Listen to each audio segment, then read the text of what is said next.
Welcome back to the second session of our workshop for various leftist groups. We are continuing with Students for Palestine, and I would say, yeah, you have the stage. So. Thank you for the kind introduction, and also just thank you to Platypus for letting us have a speech or lecture here. Before I start, I want to mention a few things. At first, I'm reading from a script because I'm not a native English speaker, and in order to avoid confusion, I just read out what I'm trying to say. Additionally, the structure will be that at first I'm going to chat or talk about this lecture I've prepared for like 30 minutes, and afterwards we can have a discussion. This discussion has not to be, or doesn't necessarily have to be, question, answer. It would be ideal, in my opinion, if we just make a discussion with the entire group. And at first, before we get to the actual lecture, I will just introduce Students for Palestine Leipzig. So who are we? You can scan the QR code. It will lead you to our social media channels and a report we have published, from which I will get in a second. We as Students for Palestine Leipzig did found ourselves in October of 2023 as a response to the genocide committed by Israel. We have done mostly educational work, such as giving lectures and inviting experts to share their expertise, but we have also organized some demonstrations in the past, as well as protest camps or supported various other groups. We do not have a party program or anything like that. We have a consensus on some positions, mostly in regards to Palestine, but that's about it. In general, we are an anti-colonial, student-based group who rejects all forms of discrimination. Due to not being super specific on every political topic out there, our group consists of a diverse range of individuals with a wide variety of political views. This lecture is therefore colored by my own views and does not necessarily reflect the opinions of all Students for Palestine members in all aspects. The vast majority of our members would consider themselves as leftists, though. We don't have anyone who would consider themselves to be centrist or right-wing or anything like that. This is fitting for our general reception. You know, there's the reason we are speaking here right now. And right now we are doing an academic boycott campaign. When you scan the QR code, we'll get to our report. We launched this report which at the start of the new semester, and this details in which ways the University of Leipzig supports the genocide of the Palestinian people, as well as the apartheid structures in Israel. We made a deep dive, was a lot of work, into all the collaborations between the University of Leipzig and Israeli institutions, and also looked at the universities which they are cooperating with. If any of you is a student here at Uni Leipzig and hasn't signed those beautiful lists, then come to me after this lecture.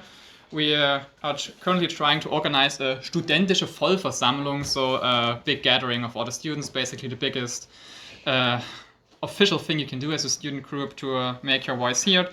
And we need around 900 to 1,000 signatures for that. Currently we're at around, I think, 500, so we still need some. So if you want to sign after the lecture. Okay.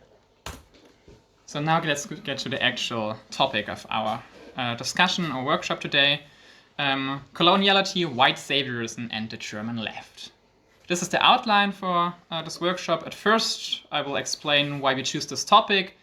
Then we're going to talk about white Saviourism, and finally we will look at some case studies to not only talk about philosophy or stuff like that, but to actually get into concrete examples of this. So, why this topic? Firstly, we are at a Platypus event, so talking about the left makes sense. In particular, talking about the European left makes sense, since this is a conference about what's left of Europe. This lecture does not cover non-European leftism, and barely any outside of Germany. I use European here synonymous with Western, and by that I mean Europe and all of the European settler colonialists, such as the United States, Canada, Israel, and so on and so forth. Leftism in general has a history of supporting discriminatory structures and sacrificing certain struggles in favor of vague ideas, such as unity, or to ingratiate to more centrist positions. As a result, leftists quite often legitimized to postpone issues or to straight up excluding them from the struggle for real emancipation. Examples are the suppression of vulnerable groups, especially within Marxist thought, as the repression of anti-racism work shows, Balibar, for example, had to leave the Communist Party in France in the 80s due to their straight-up hostility towards fighting racism. Césaire left the Communist Party in the 1950s for similar reasons. We as students for Palestine Leipzig also noticed that we were being excluded from various anti-fascist groups due to our anti-colonial position. The same goes for dozens of individuals and groups who spoke out against this genocide during the last 2 years. At the same time, we noticed, especially over the last 2 years, that a huge amount of groups and individuals in prominent positions within leftist groups straight up were in favor of the genocide committed by Israel or have been silent during the genocide, and to quote Elie Wiesel, silence encourages the torturer, never the tortured. Here's an unrelated pic of some Leipzig politicians from the most left-wing party within our parliament. In this workshop/lecture, we want to show in which way leftism and colonial thinking patterns can coexist and observe how colonialism was historically legitimized by people who consider themselves as leftists. In particular, we will analyze structures best described as white Saviourism and exceptionalism in order to understand the failures of the German left in regards to speaking up against the genocide against the Palestinian people. So, bless you. White Saviourism. What is it? Let's start with a broad characterization which we'll later expand on. The good intentions of white Europeans to save people who are in less privileged situations as themselves. Those intentions are paired with certain knowledge that I myself know best how to help those below me. Reasons for that could be having received a better education, being born into a more civilized society, or having found a certain truth. One example for having found a certain truth is religiosity, which brings us to this guy, Ramon Llull. So who is this guy? Why choose him? Llull was born in Mallorca in 1232, and we Germans love Mallorca, so I had to bring him. Between the 10th and 15th century, Mallorca was a cultural melting pot where representatives of all three Abrahamic religions lived and was one of the last places to be reconquered during the Reconquista. The coexistence of those religions was not an utopian ideal, but at least it was peaceful. For the first 30 years of his life, Llull spent his life in luxury, working for the Mallorcan royalty. Then Llull found God. Meaning to write a poem for his love interest, the image of Jesus Christ was following him, and he decided to study Christian dogmas, becoming a faithful Christian in the process. He found the truth. Being inspired by his own example, he tried to save those who are in the same miserable position as he himself was during the first 30 years of his life. He learned Latin and Arab and tried to peacefully convert people to Christianity by means of pure reason. This was, from now on, his life goal. With the exception of his vivid supports for crusades after the fall of Akons, he remained peaceful. But whatever. He saw himself as the advocate for cultural exchange, and with the help of his former employee, King Jaime II of Mallorca, founded monasteries and interpreter schools in order to pursue his missionary work. In order to both advertise his missionary work to influential people and to explain his philosophy, which was to derive all Christian dogmas by the means of pure reason, he wrote religious dialogues where representatives of all Abrahamic religions appeared. Especially religious dialogues written by Christians were quite popular as an instrumental mean to convert people to Christianity, disguised in the setting of supposedly neutral discussions on the pros and cons of the three religions. Llull is the kind of thinker who believes that if we just talk to each other enough, everything will be great, the better argument wins, long live reason. He and his philosophy had a nowadays largely forgotten impact on Western thinking, influencing people such as Cuyes, Las Casas, Leibniz, and Lessing. Llull died in 1316 under ominous circumstances. Myth has it he was stoned to death after he drove people mad in an argument about religion. Let's come to one of his many dialogues as an example. The Book of the Pagan and the Three Wise Masters. Here, an unbeliever with his misguided opinions meets three wise men in order to find guidance. The three wise men represent Judaism, Christianity, and Islam. In the first book, the three wise men convince him of the existence of God and the image of the Abrahamic religions. Oh, I forgot to click. The pagan is ashamed and begs the wise man to enlighten him completely. He swears eternal love to God and asks the wise man to go to his country to bring his misguided people onto the right path and save them. God's will must be proclaimed to all people, for all those without the Abrahamic God are, to quote a pagan, on the path to damnation. As they will go to hell through no fault of their own, someone must do something. The three wise men then explain their respective religions, with Lewis skillfully and subtly presenting the teachings of Christianity as the most consistent. The pagan is portrayed as a confused savage who has the capacity for the reason, but has not developed it yet. Lewis claims many elements of many traditional left-wing ideals for himself, and these were on the border also obviously relevant for a bunch of other political spectres, but also in some left-wing traditions.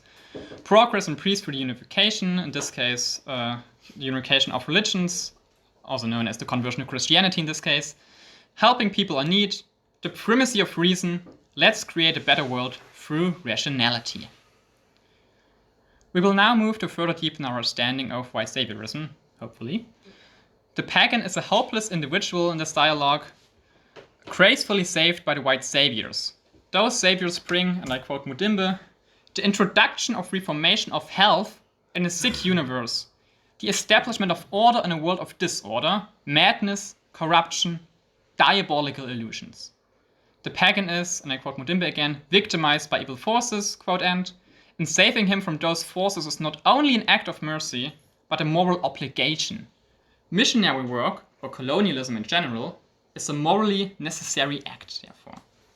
As Césaire put it, a campaign to civilize barbarism. The idea is that Europeans are more highly developed than those who are colonized. Colonialism is therefore not bad per se, but only when it's not humanitarian. The aim must be to raise the less developed to our level. The aim must be to bring them progress and development. If necessary, this may also be achieved by force. We are then acting against their will, but in their actual interests. To quote Puar, who was an actual colonizer, the colonizer's fundamental conception of his relationship to the colonized man was that of a civilized man to a savage. Thus, colonization rested on a hierarchy, crude, no doubt, but firm and clever. This hierarchy, the creation of us versus them, is often used to express the belief that the colonized are the negation of the universal human experience, or at the very least, that the colonized is on a lower stage of culture and civilization. In order to legitimize this category, we need to legitimize why the white European human is not only a human, but the universal human.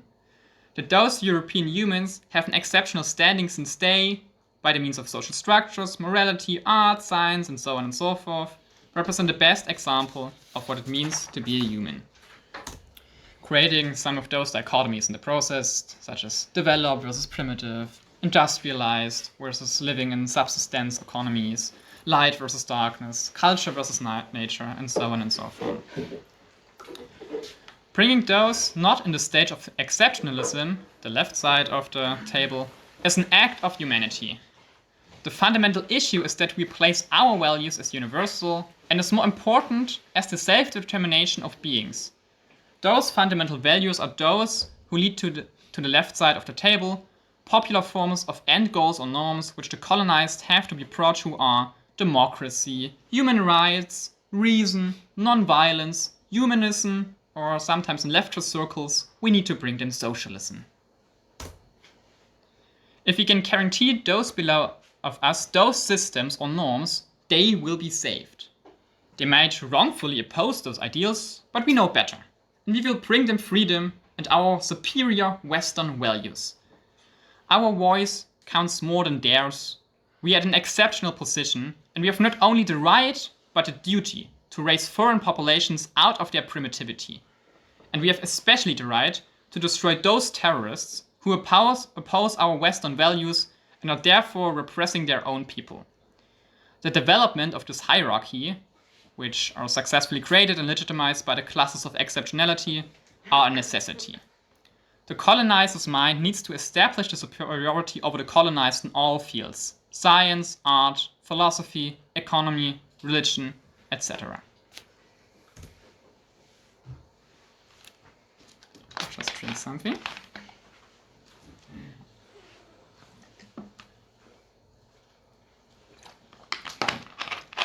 Let's now look at some concrete examples of this. I'd first like to start with a historical example. The position of the SPD, so the German Social Democrats, during the colonial crimes of Germany at the beginning of the 20th century. SPD has always been in favor of colonialism, still is. They demand a humanitarian colonialism, one that is ethical. To quote August Bebel, one of the most famous politicians of theirs, colonialism is not a crime in and of itself. It all depends on how colonial policy is pursued. So what is the correct way of colonialism according to Bebel? He stated this here.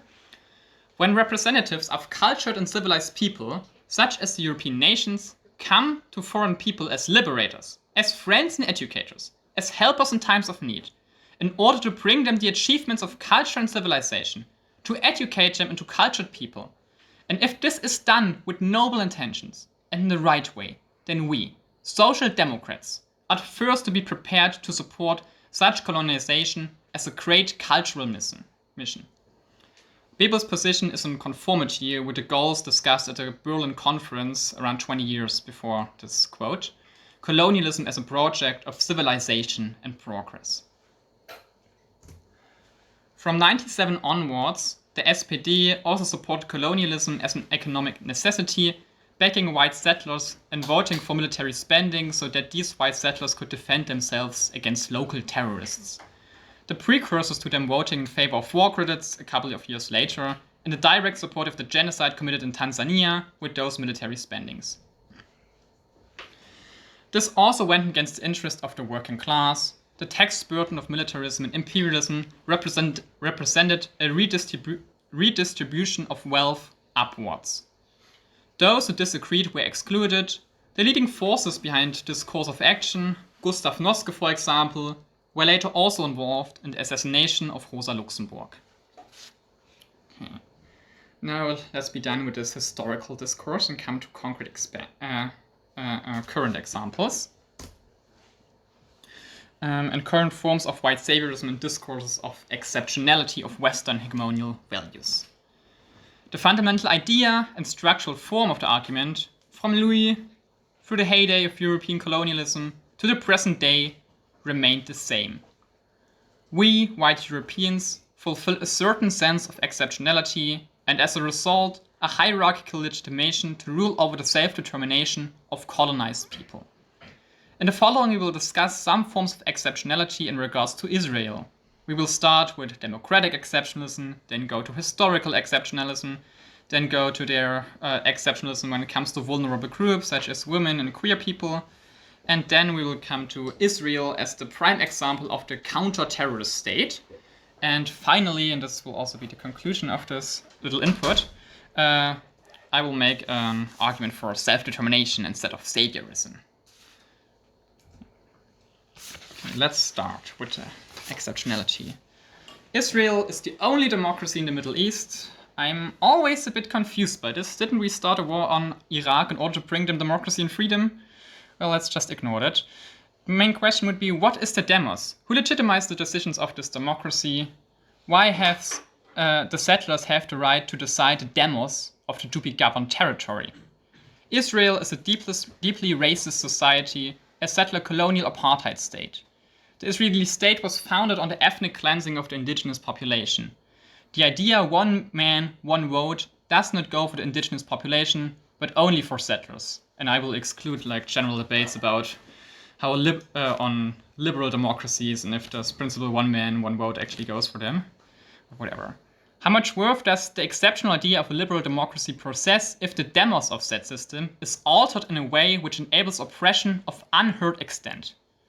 Regardless of those questions, this is one of the main arguments in proving Israel's exceptionalism. Another one. Historical exceptionality. Israel is a product of an exceptional historical event, the Shoah. We as Germans have an exceptional responsibility for Israel as a result of that. Yes, we as Germans have an exceptional responsibility to remember the atrocity committed by us. in particular the genocides we committed against the Tanzanian people, the Ovaherero and Nama in Namibia, the genocide committed by the Nazis who killed over 6 million Jews during the Holocaust, as well as a wide variety of other groups such as the Sinti and Roma. We have a responsibility to make sure that never again goes for everyone, and that Germany is never the perpetrator of another genocide. We do not have an exceptional responsibility for a genocidal colonial apartheid state. Quite the opposite. We have the responsibility to oppose it. Israel's constitution after the Second World War was clearly influenced by the Shoah. The Zionist project, though, to create an ethno-state in Palestine isn't. Zionism is the product of European colonialism and imperialism. In the most perfidious way imaginable, Zionists used the atrocity of the Holocaust to establish the exceptional importance of Israel as a state. All critique of Israel is labeled as anti-Semitic since they are conflating Judaism with Zionism and ignoring that Jews can be Zionists and anti-Zionism, as well as Christian people can be pro-Zionism or anti-Zionism, as well as atheists can, and so on and so forth.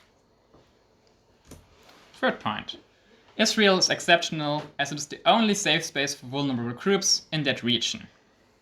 Israel therefore functions as a bulwark against jihadist terror. This integration of a certain type of emancipatory logic within Western hegemonial values quickly falls apart once we try to look at those individuals from vulnerable groups who oppose the Western hegemonial system. The Israeli military has a long history of using sexist practices. I will just read this very long quote from David Graeber's reflection from his visit of the West Bank. In Nablus, every street seems to have a men's hair salon. There are literally thousands of them. Most stay open until at least 2 at night. Often, other than mosques, they're the only place lit up and open at 2 at night, and it seems anytime you pass by one, there are likely to be 4 or 5 nicely coiffed young men clustered inside, watching someone get a haircut. The odd thing is that women's hair salons seem entirely absent. Occasionally, you do see impressive posters of women's cosmetics and hair products. Often the women are blonde, and a surprising number of Palestinians in Nablus are, in fact, blonde, even children, but the shops are absent. I asked a friend why this was. He explained that while Palestinian society was traditionally considered the most liberal Arab society outside of Beirut, and young women never used to go with their hair covered, things started to change in the 19th with the political rise of Hamas. But in the case of women's hair salons, there was another, much more immediate factor. During the 80s, Israeli intelligence agents began taking advantage of their existence to spike the sweet tea with knockout drugs and take nude pictures of women so as to blackmail their husbands into turning collaborator or informant. So now women's saloons exist, but they're not visible from the street, and women no longer take tea from strangers. The fourth point, queer exceptionality, with those amazing pictures and stickers that we are seeing basically every day here in Germany, and this great picture of an Israeli soldier holding a flag in the name of love. I quote Jasbir Puar, "Nationalizing queerness has primarily served to reiterate discourses of American sexual exceptionalism," as she writes this as in reference and reflection on the Iraq War and preparations for the Iran War in the mid-2000s, where there were a lot of propaganda posters who were then requested for gay people to join the military, since America is defending those queer people against jihadist terror who are quite hostile to queer people. And they try to integrate them within like Western hegemonial value structures. Puar continues, "Queer bodies may be disallowed," so even back then there was the policy within the US military to say, yeah, you can join the military, but we will not ask you about your sexuality and you do not tell anyone about it. Continue quote, "Yet there is room for the absorption and management of homosexuality temporarily, historically, and spatially specific when advantageous for the nation." Israel is more framed as a queer-friendly state than actual being queer-friendly. It's in the same tradition of US-centered occupation for emancipatory movements. One thinks of the FMF in Afghanistan as another example, or the US-funded World Pride in Israel in 2006. This also goes for basically every other Western country. The IOF is known for enforcing patriarchal and queer hostile practices. I will just name one other example. In the war of aggression against Lebanon, in order to destroy the PLO, you know that one terrorist group organization that prevents peace there, I'm sure if the IOF dismantle the PLO there will be peace. There was a moment where 2 IOF soldiers identified 2 male PLO members having sex in their hotel room. They were observing them in this intimate moment and joked about them. Eventually, one of the snipers decided to shoot the one receiving penetration in the head and watched in joy how his partner went crazy. I told this story and the Kraper anecdote before to also emphasize that the issue is not Benjamin Netanyahu, the issue is the settler colonial apartheid state. The issue is not individual, the issue is Israel itself. Both of those anecdotes I shared happened before Hamas was ever founded, or before Netanyahu was ever the president of Israel. Now let's come to Israel as the prime example of the counter-terrorist state. The idea is that Israel is surrounded by terrorists/enemies. Those enemies then oppose all of those exceptional characteristics we have talked about in this little input from my side so far.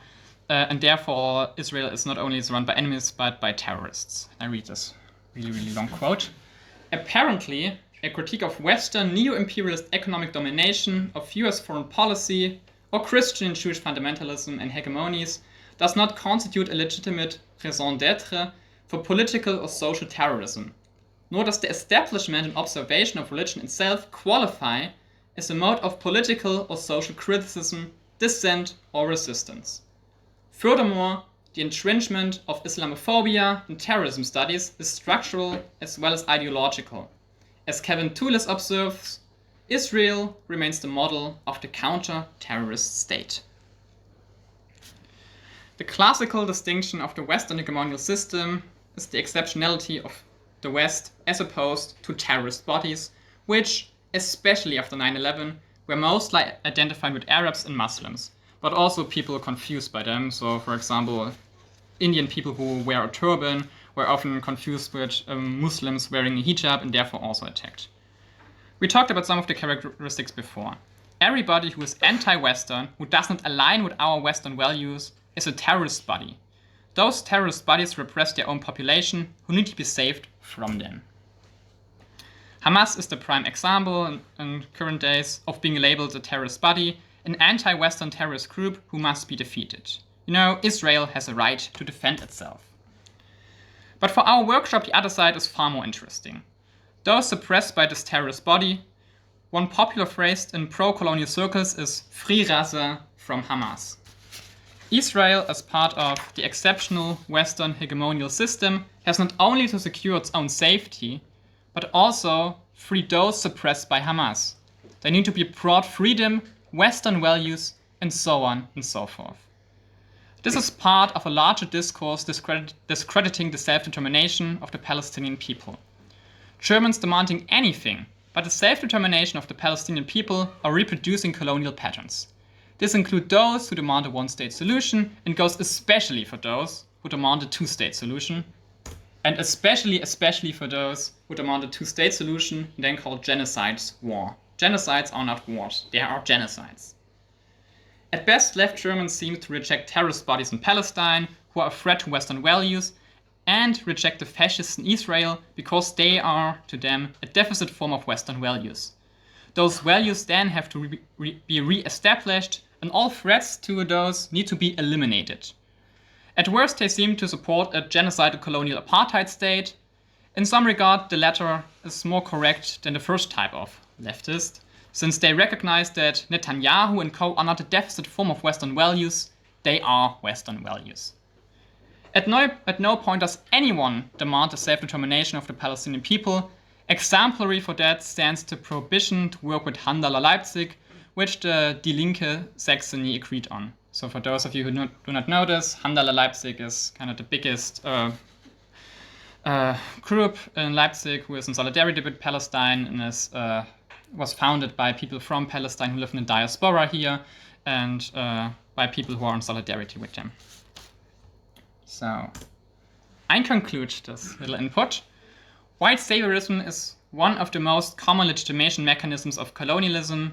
It is also used by the left in order to bring the lesser privileged populations progress in civilization.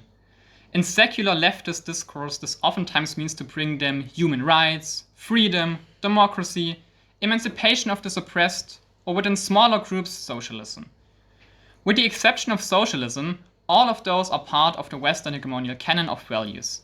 Israel is a beacon of resistance for those very values, which it defends against terrorist bodies such as Hamas, or PLO in the past, who have become an emblem for anti-Western and therefore barbaric and primitive ideals.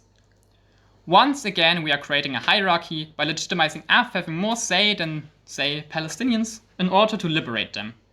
Palestinians don't need to be saved by us. Palestinians can liberate themselves. There is this one speech I remember from someone, I think the person was from Congo, who said, oh, all Europeans always chant, free Palestine, free Congo, free Sudan, but in order to free all of those conflicts, you need to first free Europe. We need to end an end to the Western hegemonial system in order to guarantee the right of people living under colonialism and neocolonialism to determine how they want to live their lives. We should not demand that Palestinians have to accept this and this condition. We should not tell them how they should live. We as Europeans should only demand that Palestinians should have the right to govern over themselves from the river to the sea.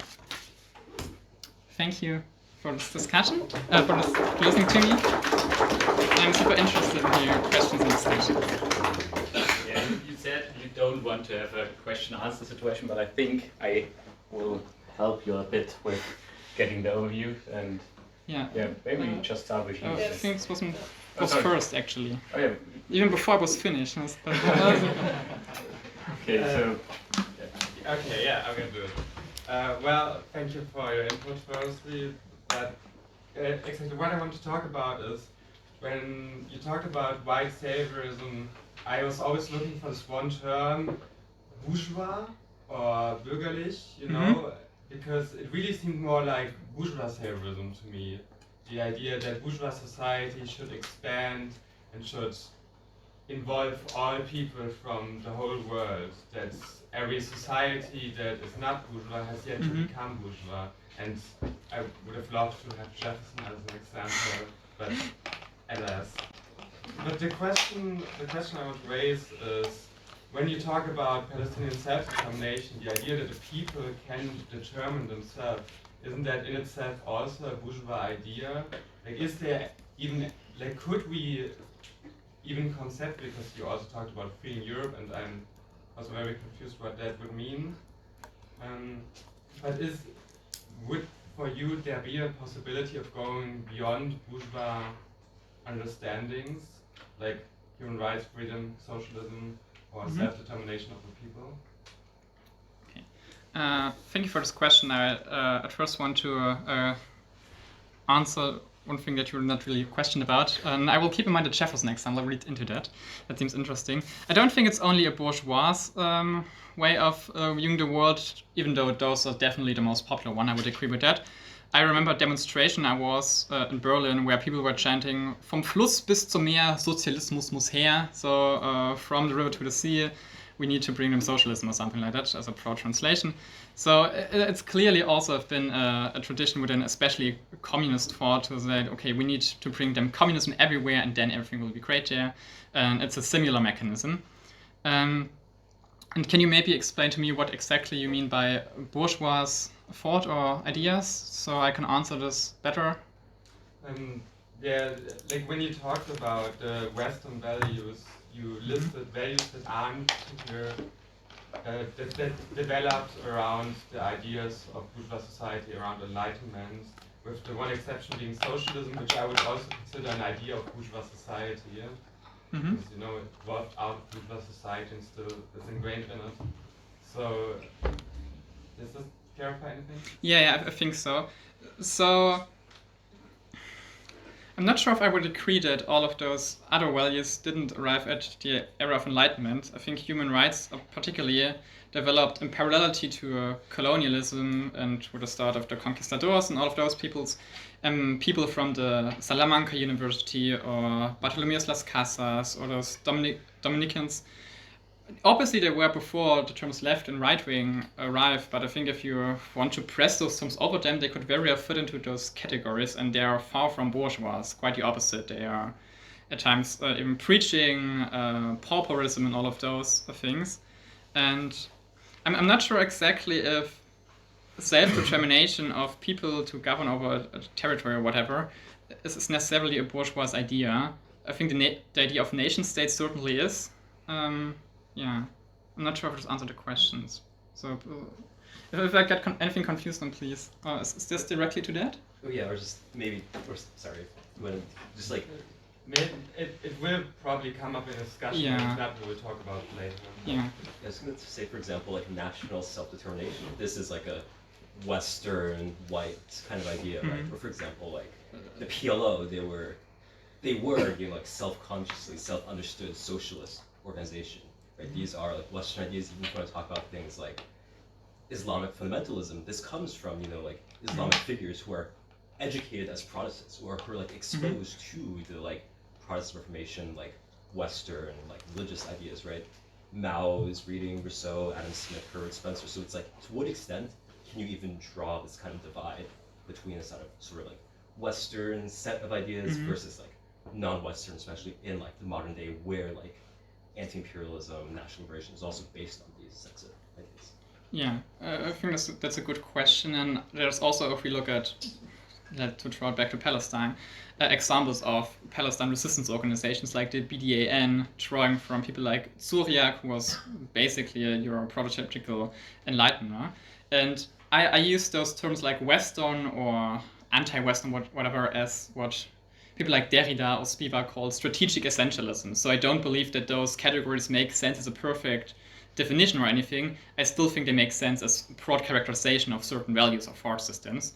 And I mean, if you look at the creation of those just for Western philosophy, for example, it is impossible to frame them without delegitimizing them as Western. Because, for example, all of those Aristotelian and Platon texts that we received back during the Reconquista, which I mentioned, which were essential for the Renaissance, came from Arab philosophers and Muslim philosophers.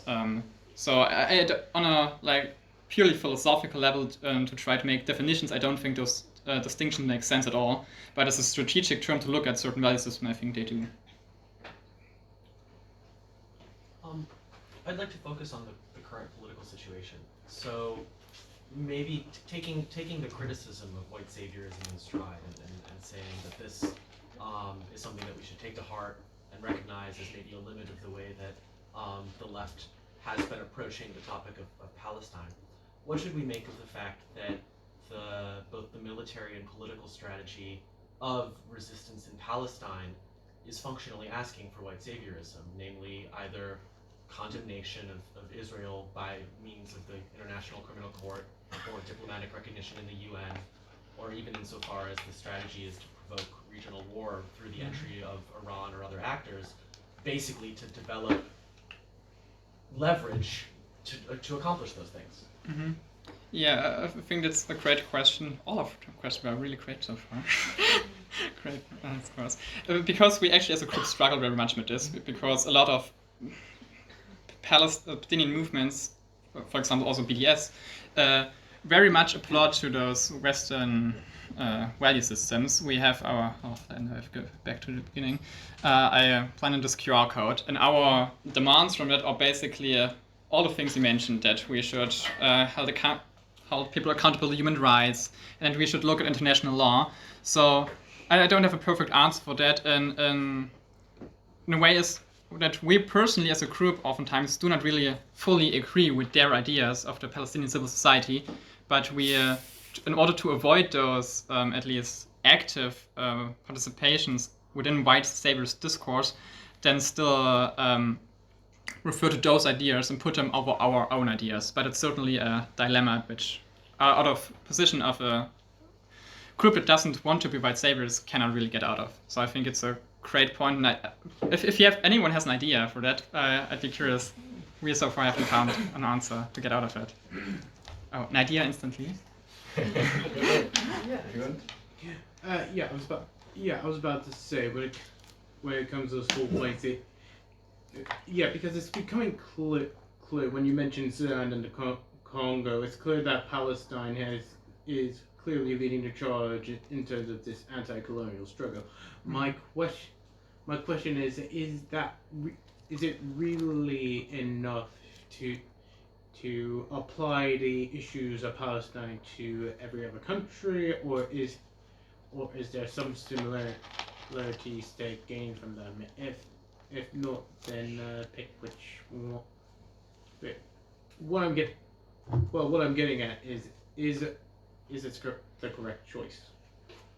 To homogenize those conflicts, you mean? Yes, to homogenize those conflicts. Yeah. So now I think one easily gets into this issue or problem of making just everything indifferent, saying, oh, all is just the same. So I think we certainly should avoid this and see the particularities of all conflicts, and by no means an expert from Palestine, and by an even lesser extent on Sudan or Congo. But we certainly should still look for similar structures there and for similar root causes, and I think they are there in, I don't know enough about Congo, but certainly Sudan and Palestine, with neo-colonialist or direct colonialist interest, with Western interests being pursued in both cases. Yeah.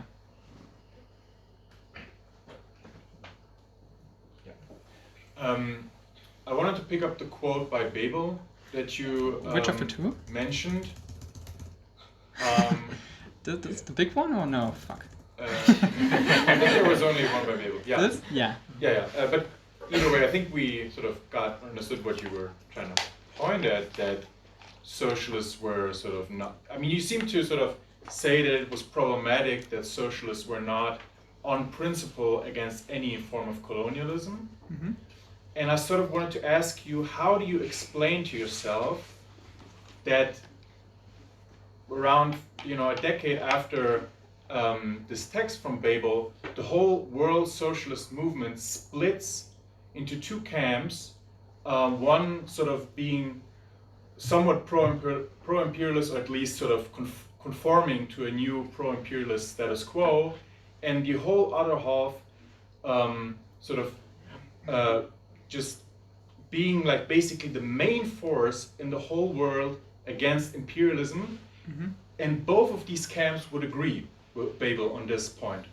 So how can you explain yourself that that there's a split in the socialist movement on the issue of imperialism, when both of these camps would actually agree with Bebel on this? So I'm speaking to people who are like quite interested in the history of leftism thought. Can you explain how those humanitarian colonialism people would agree with this quote? Because I don't have an experience of reading them and don't get their position at all. I would say, for example, Lenin Mm-hmm. would agree that, for example, colonialism before the 20th century, during the era of the bourgeois revolution, was not always good. Mm-hmm. There were sort of things that they condemned already back then, but they would say that colonialism back then was more contradictory, in the sense Mm-hmm. that it did actually bring emancipation and new forms of freedom and possibilities for freedom into other places, but would say that this condition is no longer the case after capitalist imperialism Mm-hmm. emerging or sort of culminating in 1914, which brought about a different circumstance. So they would say that, for example, colonialism back then was not the same as colonialism in the 20th century, for example. Mm-hmm. And I mean, all the anti-imperialist struggles in the early and mid 20th century were inspired by Lenin, and Mm-hmm. basically saw no contradiction. There seemed to be sort of, you seem to see a contradiction here between sort of anti-imperialism and sort of white saviorism, or how you call it, Mm-hmm. in a way that, for example, these people didn't see. They saw no contradiction from the fact that, to a certain extent, in a certain sense, Europe did civilize the world, but that nevertheless the forms of imperialism or colonialism of the 20th century are not justifiable and should be fought against. Mm-hmm. Okay, that helps me understand at least the position better. I by no means get how before the 20th century, I don't know, European colonialism helped civilize those people.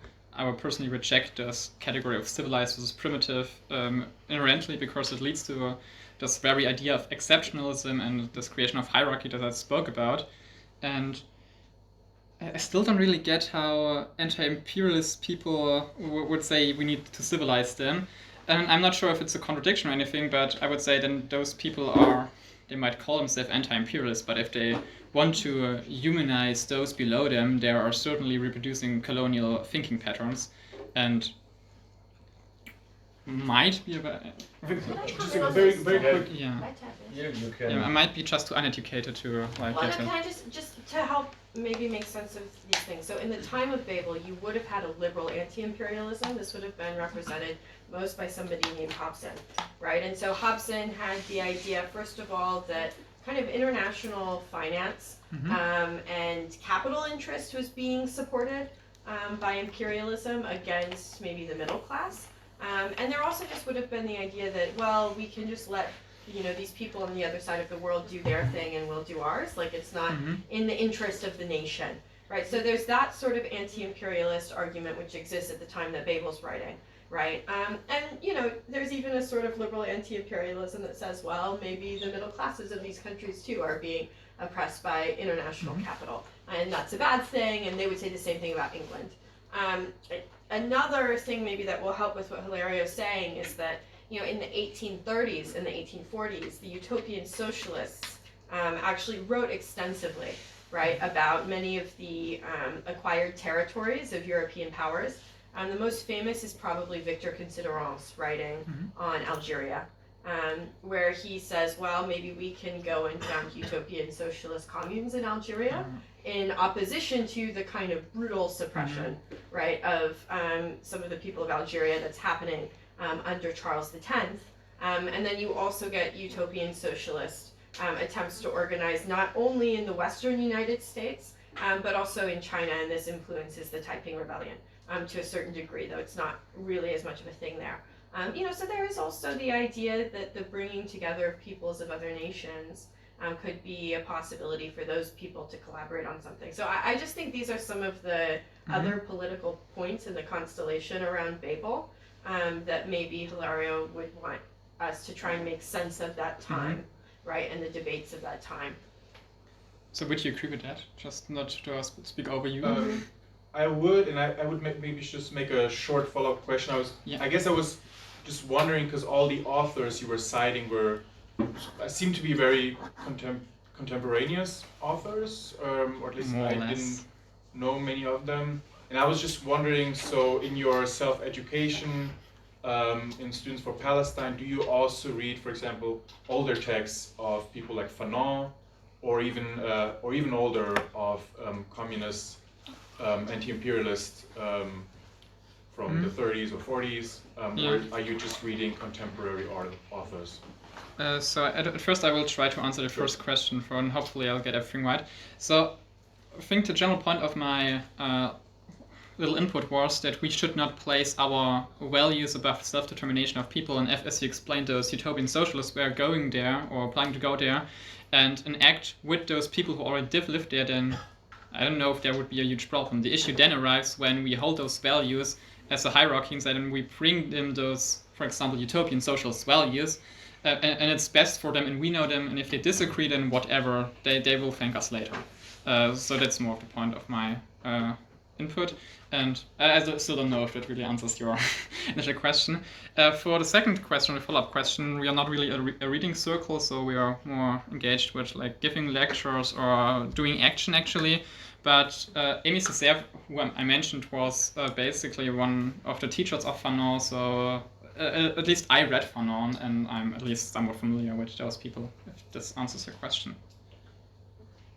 Lucas, yes. I wanted to come back to Can you stand up and speak a bit louder? I wanted to come back to the first question by Ellie, like with another spin. I was asking myself because the question was like, isn't the terms that you used affirmatively against the Western Saviourism itself kind of bourgeois? I asked myself like, who are you referring to when you talk about the Palestinians? Because it's like several people with a lot of different like concrete cultures, etc. And there's this idea of like the people, and people seems to me like, in that sense, a bourgeois kind of term, as in the self-understanding, for example, of the French Revolution was like the people against the oppressors, which was also like in an interesting way like different, like the French Revolution was against the Frankens in a sense, like it was also like this oppressed people kind of idea. And to me it sounds like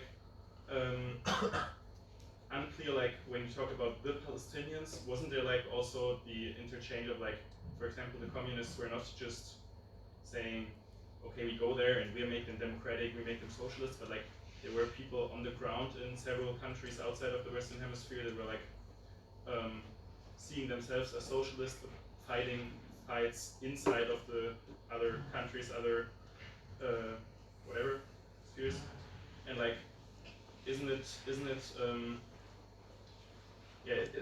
isn't there an idea of like the people choosing for themselves that is pretty bourgeois in contra like the idea of like ethno-pluralism that would not necessarily be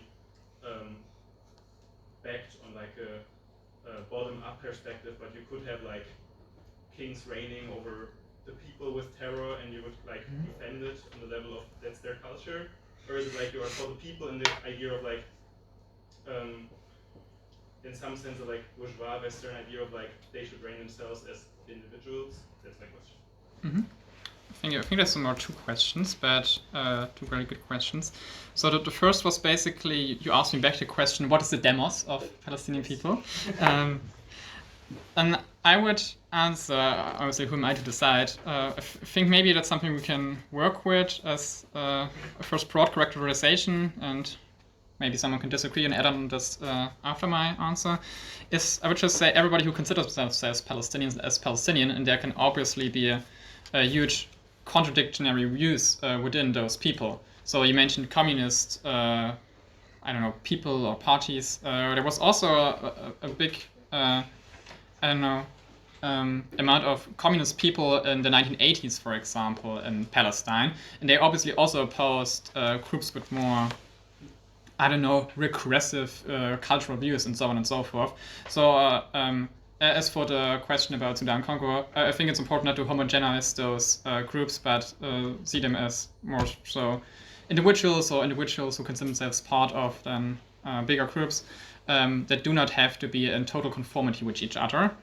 And the second question was, what was it? If this idea of there being a certain group of people and that their self-determination being a bourgeois idea itself, right? I don't know. Maybe I'm not. Do you want to? Well, right? Well, I can chime in after you finish speaking. Okay. I need to think about it more. I will definitely bring this question home with me. I think it's certainly, this would at least would be my first impulse, an idea that certainly got popularized during Enlightenment and so on and so forth. So maybe. I'm not quite sure what it is. But yeah. So I was about to ask if I can. Yeah, go on. Okay, well. You can also discuss with each other, as I said before. I would say one thing I would criticize the homogeneity of the kind of anti-colonialist struggles, but one thing that does unite them is the question, and unite the white savior thing, is the question of foreign aid. Now, of course, foreign aid has been taken significant prominence when it comes to the activism of the left, especially in protests and marches, where they would heavily favor, and well, they seem to have a vision that doesn't go beyond the NGO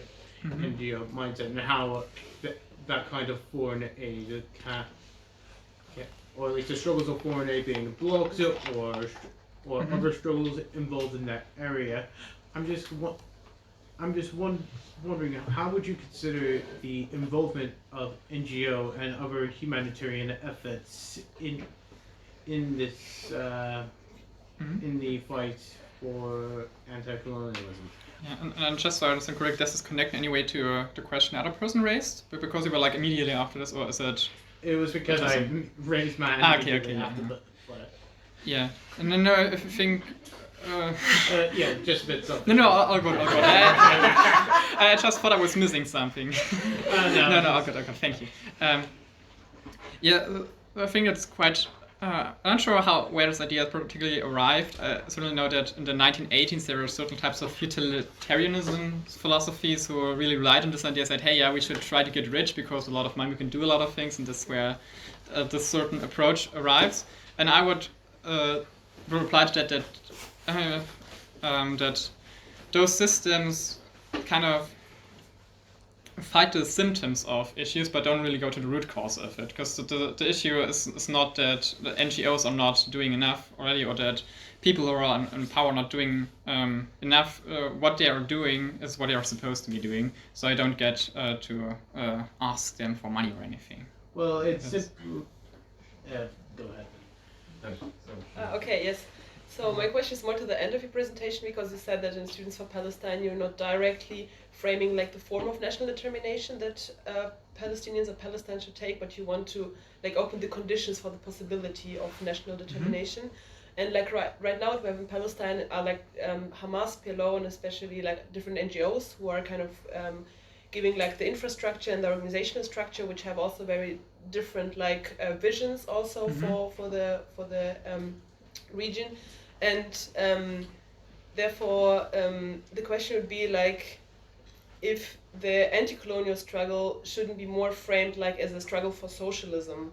Also, if we talk about that the nation itself, which also like came up a couple of times, is like itself a bourgeois idea that through the national determination, it's possible to find like a new form of freedom which is free from like feudal or like monarchical like authoritarian or like rule. And so how much does socialism plays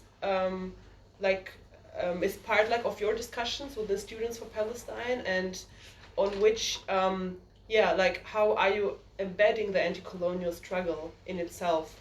Because because like white Saviourism it's like I think it's like a very recent concept, which emerged like more from like recent discussions from like this more post-colonial discourse. But the post-colonial discourse is just one form of thinking about anti-colonial struggle, and there are like there is the socialist idea of thinking about that, and especially like against the background of the certain contradictions that you also that we also like pointed out, that that the idea of the nation also like justice or also like freedom, which are in the end also like like liberal values. So which role does socialism plays in your thinking?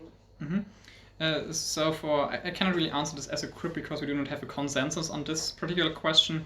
We have people who are from communists in our group who would totally emphasize that every anti-colonial struggle has to be a communist and socialist struggle, and so on and so forth. Well, what I would answer to that, and I think the answer I've given one or two times so far already, is if this idea is sort of meant as in like exportation of socialist ideas and works similar as Ramon Llull has worked, with basically saying I have found that truth, that then being socialism, and those people just need to be brought this truth, and it creates authoritarian structures, then I would personally totally oppose them. Okay, so I wanted to come back to this category of like white or like whiteness and like what you as a group kind of make of the fact that the majority of the citizens of Israel are actually not what you would like probably consider white, like the largest group of the population being like Mizrahi Jews or like Arab Jews and Ethiopian Jews, for example, So that would be like kind of, and like the first part of my question, and then the other, like then I want to point my finger a little bit again also like on like kind of this discourse we're having right now in international law, like around like the human rights violations and like war crimes and like genocide as a term, but isn't like also the Universal Declaration of Human Rights like an inherently like Western idea, like in 1948, and just like the whole like concept of like international law itself, like do you have a like critique of that as well, or like how do you relate to that? Yeah, so two good questions again. So for the first part, I just used the term white Saviourism because, as you mentioned, it's the term that's been floating around in post-colonial discourse. This does not have to mean that all people who would necessarily fall under this are actually white. They can be of various facet. And what I more so mean by that is that people who inherit those, what I've called in this presentation, inventor to people like Edward Said and Jasbir Puar would call part of those Western exceptional values, and then they would fall into the category of white Saviourism. And the second question about human rights, international law, I personally, again, we don't have really a consensus within our group on this question, would totally see that human rights, international law are part of Western structures and Western ideas. I wouldn't even say it's 1948. I would, obviously there was the Declaration of Human Rights there, but in general the idea of human rights, as I mentioned before, arrived in the 15th century and 16th century first, when basically the question was asked, do indigenous people on South America, for example, have soul? And then you need a universal structure to explain to conquer certain people or not. And from that point onwards, human rights have been the most famous and the best argument to violate human rights and so on and so forth. And the same goes for international law. Also when we look at things like the Haager Landkriegsordnung in the 19th century. I would take myself. Maybe I have quite a diabolical question for you. Because you said that the activism of Students for Palestine is actually what you're doing is focusing quite on white Saviourism. And also you can say it isn't really the most effective way to do this white Saviourism, because if we see it now in international politics, maybe Donald Trump is doing the better and more effective white Saviorism, or could do it. So maybe just to bring this up, what would Students for Palestine do if it would be, how unrealistic it even is, that it could be that Donald Trump is successful with his politics, and it could be that, so maybe his politics in Israel Palestine would help to develop self-determined Palestine. But I mean, the first impulse would be, is this truly Trump's goal to do that? It's just in imagination. So what would it mean? So I just have to imagine a totally different politician, and then we just name Trump. As long as it goes hand in hand with what, or would we want instantly to go? This is a follow-up? No. You can. If it's in conformity with whatever then we decide about the demos, to bring back this one question of Palestinian people, would obviously be glad to hear if the self-determination of Palestinians finally found its place there, but I'm really doubtful that Trump will bring this. You're okay with the... I have another question. Okay, so don't you have like the finger on hand? Can I ask a question that just follows like right? Okay. Personally, if maybe abstractly, just like tomorrow, it were the case that Palestine were capable of, without any kind of obstacle, pursuing self-determination, or maybe more realistically, in the course of the next 5 years, the goals of Students for Palestine are realized, and the rest of world politics stays roughly the same. What would you personally see as, through your political sensibility, the next struggle that you would say is kind of a priority for your action, and how do you come to that? a priority or a priori? A priority. like what do you think is the like problem in the world where the Palestine issue to be sort of done away with, solved? Yeah. What next? Okay, this is instantly clear? Yeah, I would say like the Palestine issue is really not symptomatic for like bigger things. So I also struggle with calling it a colony because I think it's so significant the ways it emerged. You know, it's basically emerged out of a failure of first of course of the genocide of Germany, but then also the failure of the U.S. to let people immigrate to them. So they had basically no other choice. So basically, it's like a big displacement, and I think it's a really singular issue. How the state came about, and I think also the way the state is composed is really singular, because if you say it's a colony, which is fair enough, then you have like people from all different countries, so there's really like no real national identity. So it's like, I don't know, it's pretty significant, and also like there is no other state existent like this. So I would really struggle to see it like in a ideological framework that capitalism leads to something like Israel, because I don't think it does. I think it's an historical oddity. Yeah, Yes. I would say modernism leads to colonialism, and states like Israel are not necessarily capitalism. I would say though that modernism also leads to capitalism.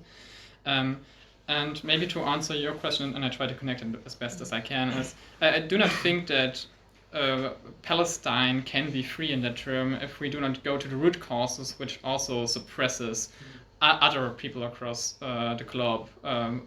So as the way I see it, lots of the struggle, especially in West Sudan, are similar to the struggles in Palestine. So I would kind of disagree with the notion that it's a singular struggle, a singular historical event and a singular emergence of the state, because also the project of Zionism to create a Jewish state in Palestine is not something that was born out of the Holocaust. It was born way before that, and they obviously used the Holocaust as a catalyst for that and demanded more land than they probably would have without it. But I do not see how it's a singular case. I see it in the tradition of European colonialism. But I see you raising hands. So. But I would also say that the anti-Semitism that led up to the Holocaust was also really significant for Theodor Herzl to even come up with this idea. And also is, I think, true that like the anti-Semitism basically was like a societal phenomenon. Like you even had in Austria something like the anti-Semitic left. So I think it's really, really hard for me personally to say like, okay, this is just a result of capitalism. I think you had to go really, really, really abstract to say that. I didn't say it's a product of capitalism. I really struggle also because, of course, with Zionism and also Christian Zionism, there are maybe ideas, even like religious motives that go like, that predate capitalism, that also play like some kind of role, which is also a question I actually have. Do you think, like, what is the incentive? Like, what does the West gain from oppressing or supporting Israel? Like, other than Germany, of course, gets its pat on the shoulder and is guilt-free now.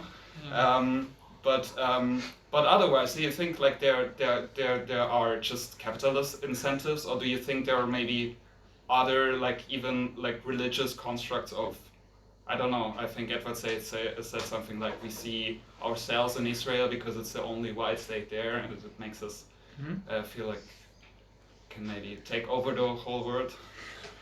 Yeah. So to clarify on the first one, it obviously is important to understand in which way anti-Semitism leads to this notion and idea of Zionism in the first place, which you've mentioned, because also the first Zionist convention couldn't happen in Wien, and they had to move to Basel, I think, was it, due to anti-Semitism there.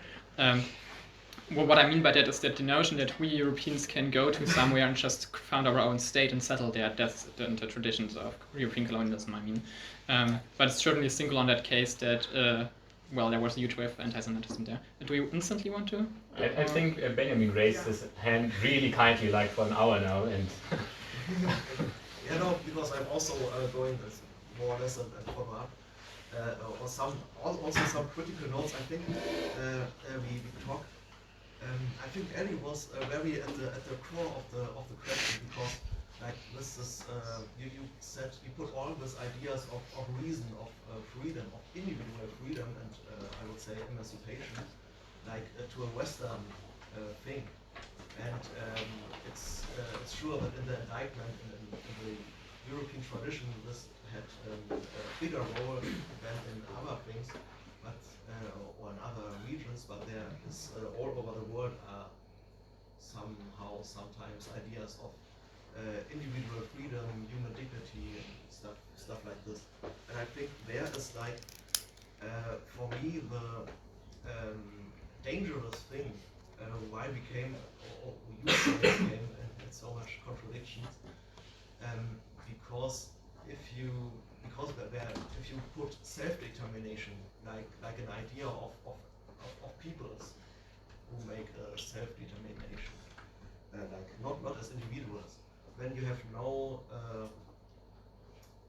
how to put it, you have no measure, and you have no idea of emancipation, and then you also can you can come in total cultural relativation this topic, and so you defend fascist groups. So in my view, you defend fascist groups, you defend fascist regimes in the, I don't know how you stand to Iran, how you stand to the Houthis in Yemen, to all the Islamic terrorists in different countries in Africa, Boko Haram, whatever, but also Afghanistan, who also make the same claims of, oh, homosexuality, this is Western, oh, human rights, Western and stuff. And this is, for me, this is really super dangerous. And and also I also don't can understand how you can put Israel like in line with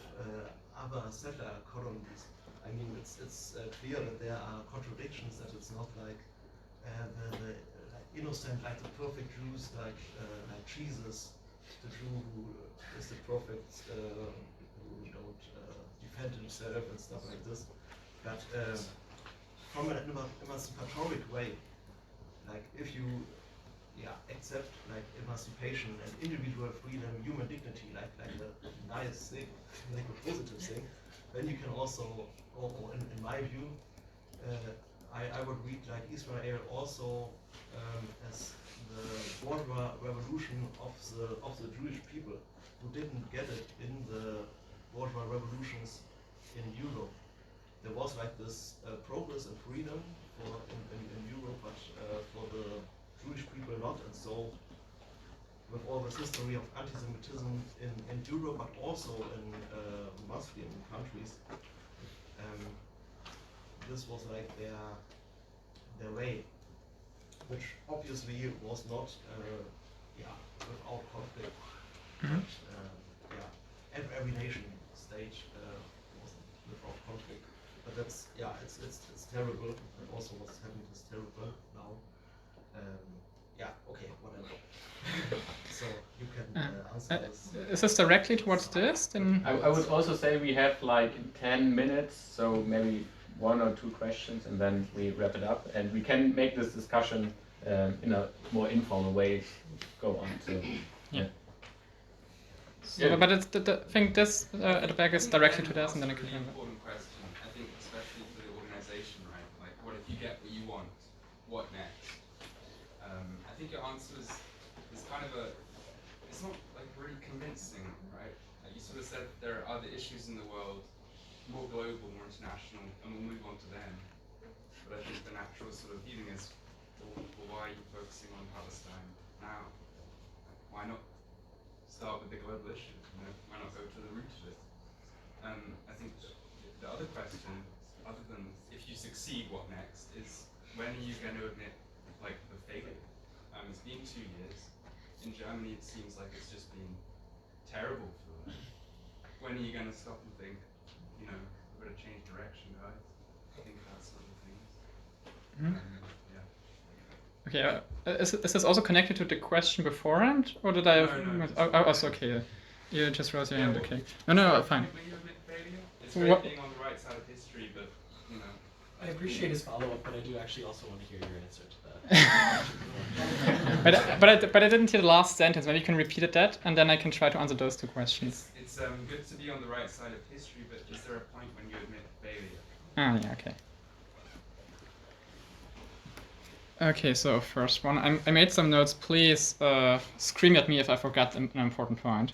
I think two important points. I think human dignity is quite a Kantian term and derives out of Kantianism, and therefore it's quite specific to Europe, but with the exception of that, I think there are certainly, and I'm not that much of an expert on like non-European, non-Western philosophy, there are certainly cases where similar ideas also arrived in, let's say, Asian philosophy and so on and so forth, but that wasn't really the point of my input. My point was to understand how Western European systems try to legitimize their what I consider wrongdoings in the world within their philosophical systems. If they appeared at any other, I don't know, continent or whatever, so be it. But they certainly use their own philosophy for that.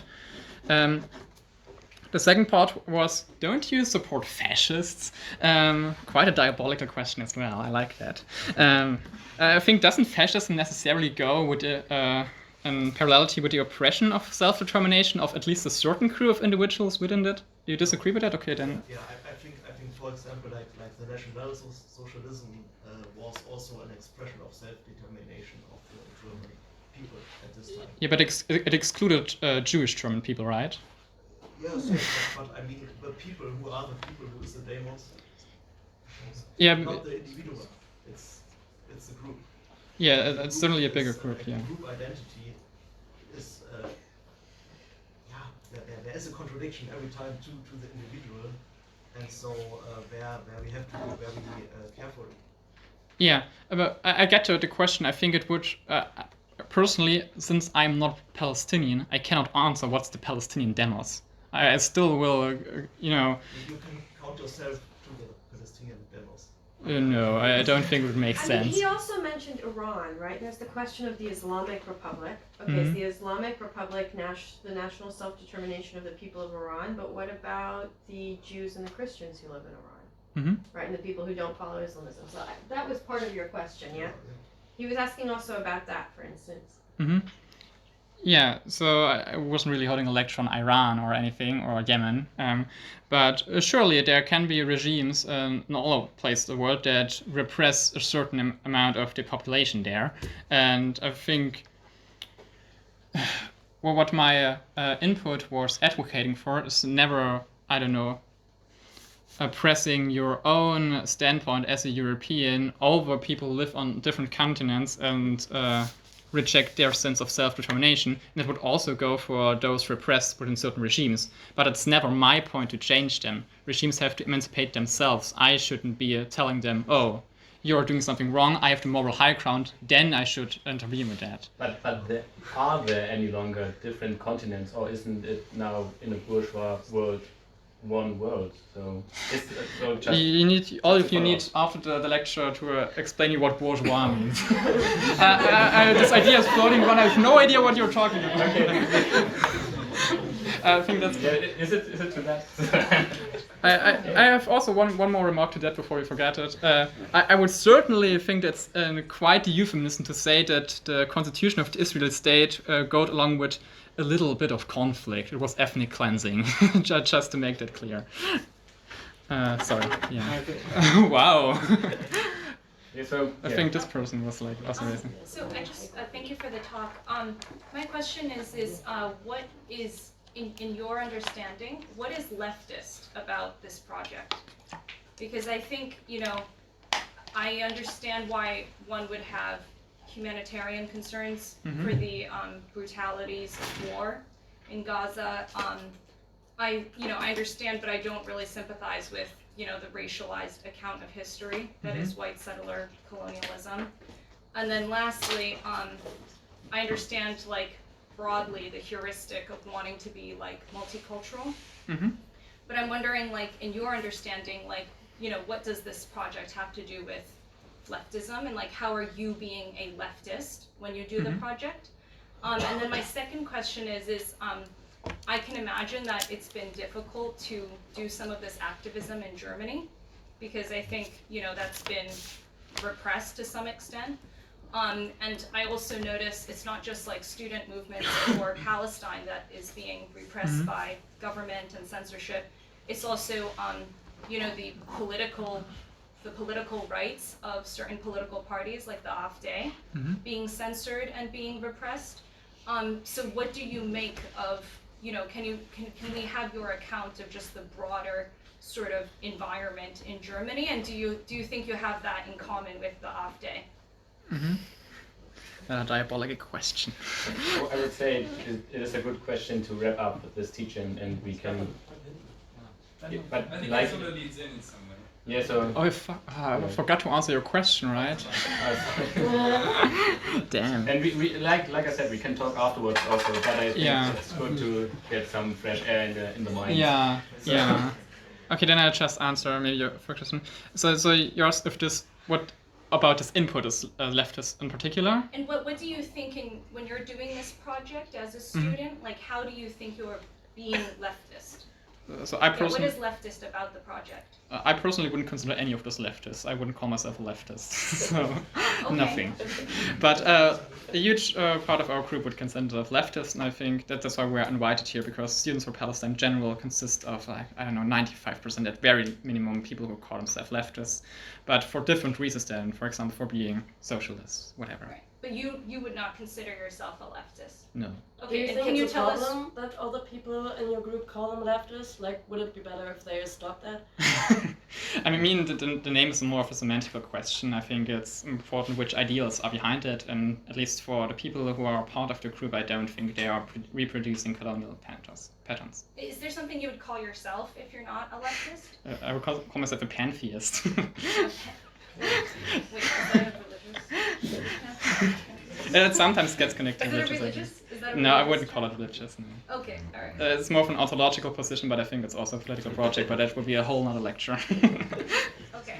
Why you not? And then the suppression of censorship in Germany. Yeah, I think this kind of moves out of the direction of the input, because I'm part of this demos who decides about repression, censorship of this national body we call Germany. But I'm certainly opposing this bourgeois state, to use it in your words, and think it's quite problematic, because in the history of this country, all means to repress right people were always then backfired much more against leftist people and other people who, at least I have much more in common with than the AfD. So I certainly see some issues. Sorry, I didn't mean that you have anything ideological. Yeah, no, I totally get it. It's you. just that, like, it seems like you guys should all be opposing censorship, right? Including censorship of anybody and everybody. Mm-hmm. Yeah. Just like one little question. That's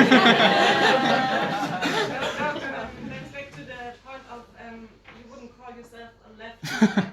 Like, why did you only pick like examples of Die Linke? Like you also mentioned the SPD like historically, but you pointed out Jule Nagel, Michael Neuhaus, and Die Linke specifically in your examples. So what is Die Linke to you, the party Die Linke? Yeah, I think it's the most prominent example of a group that is considered leftist in Germany, and therefore I picked it. Also because I was kind of in a rush preparing this lecture now, and it was much easier for me to find examples of the left than for, I don't know, some small communist groups or whatever. So that was the mind. Why weren't there newspaper clippings from the right? What? And again, I didn't hear it. I think the question was why didn't you pick like the right wing and that? Yeah. I tried to explain. at the start of my presentation. I thought Platypus was like interested in leftist thought, and therefore I choose leftists. Why do you not answer yourself? Guys, you can ask this question. We read it up. Thank you for the talk.